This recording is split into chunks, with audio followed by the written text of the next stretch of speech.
Salut, bienvenue à tous sur la chaîne Peach and Cream pour cette nouvelle recette. Tout d'abord, je tiens à vous remercier parce que sur Facebook, on a atteint déjà 400 likes et 400 abonnés. Donc ça, c'est cool, merci à tous. Continuez d'inviter parce que plus on sera nombreux, plus les gens pourront me demander des recettes et du coup, je pourrai vous éclairer et ce sera vachement sympa d'être plus nombreux. Alors pour ceux qui sont là depuis un certain temps, vous avez pu voir les photos précédentes, vous avez pu voir les photos des macarons. C'est pourquoi aujourd'hui, je vais vous faire une recette de tarte au fromage. Et oui, les macarons, ça attendra encore un petit peu, comprenez.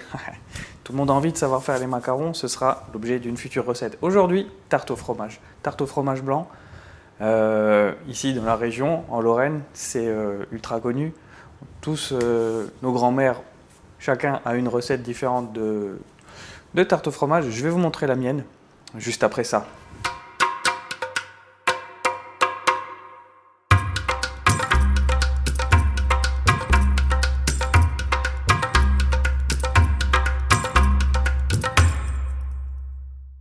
C'est parti, on va pouvoir commencer. Alors, de quoi on a besoin pour la tarte au fromage? De fromage blanc, évidemment, du sucre, des œufs, de la farine, de la fleur de maïs, du lait, un fond de tarte en pâte brisée, de la vanille, un moule à manquer, un peu de graisse ou de la margarine pour graisser le moule à manquer. Voilà. On a les ingrédients, on va pouvoir attaquer la recette. C'est parti. Alors, tout d'abord, on va s'occuper de foncer le fond de tarte. Donc, voilà. Vous pouvez aller allègrement avec la bombe de graisse, c'est très bien. Si vous n'avez pas une bombe de graisse, vous pouvez utiliser de la margarine badigeonnée au pinceau légèrement. Ça ira très bien, ça fera l'affaire. Ensuite, pour le fonçage, ben, c'est simple, hein. On prend la pâte et on la met dans le moule. Et voilà, magnifique.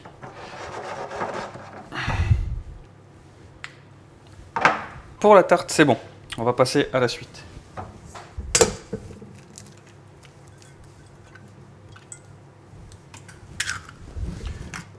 Voilà, les œufs sont séparés, donc les jaunes vont être mélangés avec le reste, les blancs vont aller au batteur pour être montés en neige. Voilà, les préparatifs sont faits, on va pouvoir mélanger le tout. Voilà, tous les ingrédients sont là.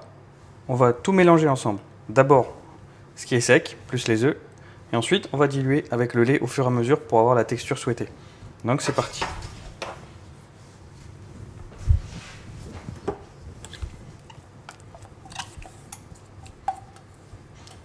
On met le fromage blanc, voilà, on met le sucre, la farine.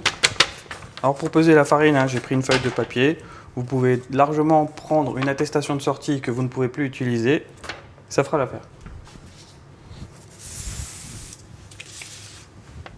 La fleur de maïs. On commence à mélanger tout ça.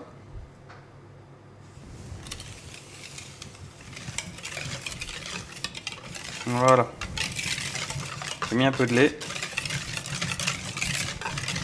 Et on est bien au niveau de la texture. Il faut qu'elle soit pas trop liquide. Là, c'est même un petit peu liquide, mais ça fonctionnera. Il faudra surveiller la cuisson. Le début de notre appareil est prêt. On va pouvoir monter les blancs, incorporer à ça, mélanger délicatement. Et ensuite, ça partira en cuisson. C'est parti. Voilà, les blancs sont montés. On a des super blancs. On va les incorporer à l'appareil. On peut tout mettre, hein. Alors, j'ai oublié de vous préciser, mais pour le fromage blanc, il faut prendre du plus maigre possible. 0%, là, j'ai fromage blanc 0%. Si vous trouvez pas, vous prenez le moins de matière grasse possible.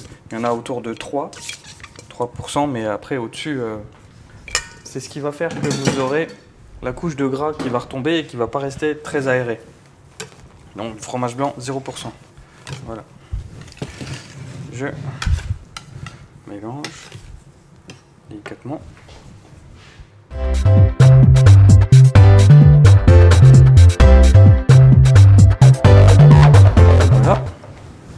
Ça c'est bon. On va ensuite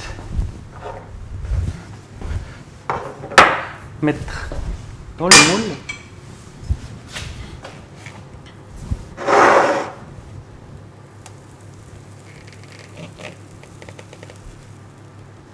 Voilà. Si vous en avez un peu plus, vous pouvez faire des petites tartelettes.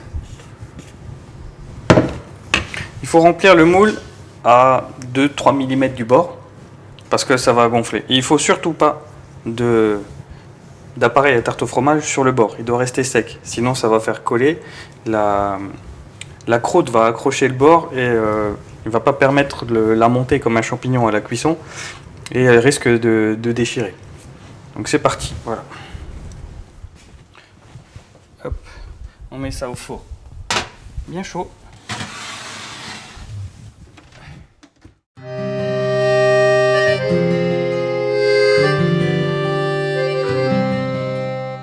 Voilà, donc là ça fait 10 minutes. On va déjà baisser le four. Hop, voilà. Parce que maintenant, elle ne va plus que sécher. Et ensuite, on va décoller le bord, comme je vous l'ai annoncé. Attention à ne pas la faire tomber. Tac. On découpe. Normalement, elle se décolle toute seule, mais il vaut mieux passer un petit coup de couteau ainsi, afin qu'il n'y ait pas un endroit au bord qui reste accroché. Voilà. Et on repart pour un bon quart d'heure, 20 minutes de cuisson. Mais beaucoup moins chaud pour maintenant cuire les blancs après la coloration.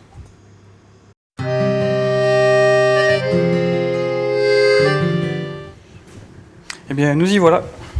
La cuisson est terminée. Maintenant, on va pouvoir la sortir du four. Regardez-moi ça. Si c'est pas beau, hop. On va essayer de pas la faire tomber. Voilà.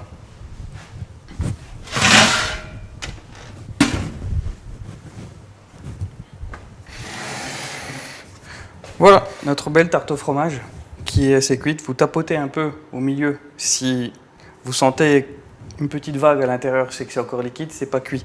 Vous devez avoir une sensation d'éponge, ferme comme sur les bords. Là, c'est qu'elle est cuite à cœur. Vous pouvez la sortir. Elle a légèrement craqué ici, vous voyez. Mais dans l'ensemble, elle est quand même très belle. Donc on se retrouve juste après ça pour le démoulage à froid et la dégustation.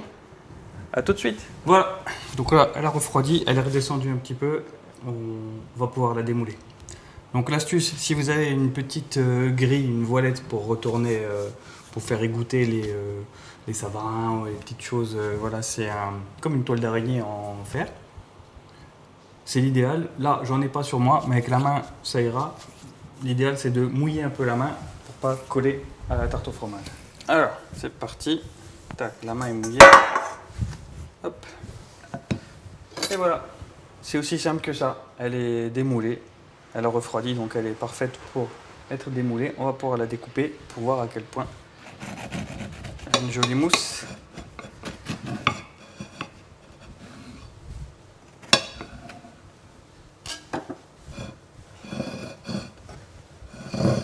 Et voilà, je vous la montre. Une mousse parfaite, pas de gras au fond, fromage blanc 0%. Tarte au fromage bien mousseuse, idéale. Voilà. Donc, essayez ça rapidement. Dites-moi, montrez-moi, faites des vidéos, faites des photos et montrez-moi si vous avez bien réussi. Ou posez-moi des questions si quelque chose n'a pas été. À bientôt.